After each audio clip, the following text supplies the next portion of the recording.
Nauru merupakan negara kecil di Pasifik Selatan terletak antara Australia dan Hawaii, dengan luas wilayah yang hanya sekitar 20,98 km persegi atau hanya setengah dari luas wilayah Jakarta Pusat. Itu pun masih kurang. Dan negara ini menjadi negara yang terkecil di dunia. Data Bank Dunia pada tahun 2017 menunjukkan negara ini didiami sekitar 13.600 orang. Mengapa Nauru menarik untuk kita bahas? Karena negara ini hanya membutuhkan waktu kurang dari 3 dekade untuk menjadi negara termiskin kelima di dunia. Pada masa jayanya, pendapatan per kapita mereka sebesar 17.000 US dollar atau 32 kali lipat dari Indonesia. Wow, ini terjadi pada tahun 1981. Pendapatan mereka bersumber dari deposito besar bebatuan fosfat bermutu tinggi yang terbentuk jutaan tahun dari burung laut guano.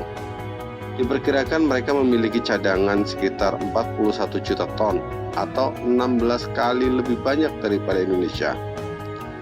Nauru tumbuh menjadi negara yang sangat kaya raya dalam waktu singkat. Mereka membangun gedung-gedung tinggi, mengimpor mobil-mobil mewah, dan pesawat mewah komersial. Tak ada orang miskin di sana, apalagi gelandangan. Negara ini memberikan subsidi bagi seluruh rakyatnya. Bahkan tidak ada pajak, dan menyediakan layanan penting gratis, termasuk kesehatan dan pendidikan transportasi. Bahkan memberikan gratis penerbangan pelayanan kesehatan ke luar negeri, seperti ke Australia, jika tidak ada layanan di Nauru. Warga Nauru bisa kuliah ke luar negeri, seperti ke Australia, secara gratis. Bahkan mereka juga mendapatkan uang saku sebesar 5 US dollar per bulan. Lebih dari 80% angkatan kerja diangkat menjadi pegawai negeri. Pegawai negeri ini uniknya mereka tidak terikat dengan jam kerja, tidak terikat dengan target kerja. Mereka boleh datang dan pergi sesuka hati. Saking kayanya, pengangguran pun dapat merasakan hidup mewah dengan subsidi dari pemerintah.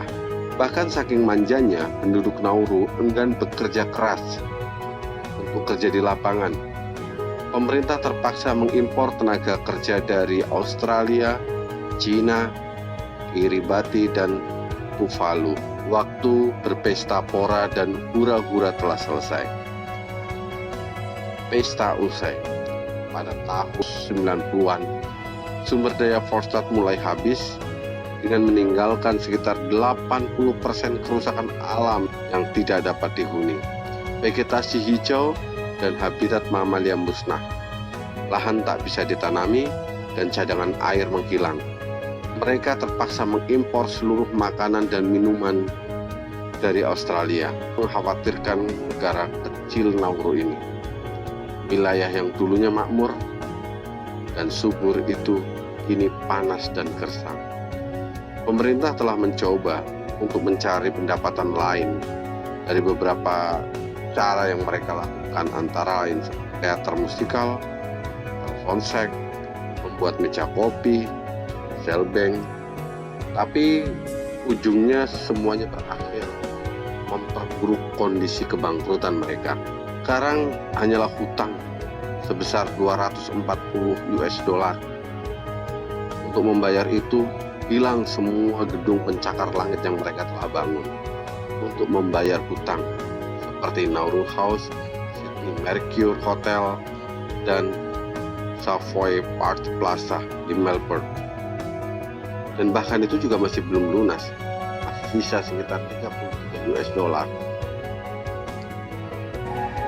Pada tahun 2017, Nauru ditetapkan sebagai negara termiskin nomor 5 di dunia. Lebih parahnya, sisa dari gaya hidup mewah, 80% penduduknya mengalami obesitas. Bahkan Nauru menjadi negara dengan tingkat obesitas tertinggi di dunia. Ironis memang, dari negara paling kaya menjadi negara paling miskin. Semoga pembelajaran untuk kita semua.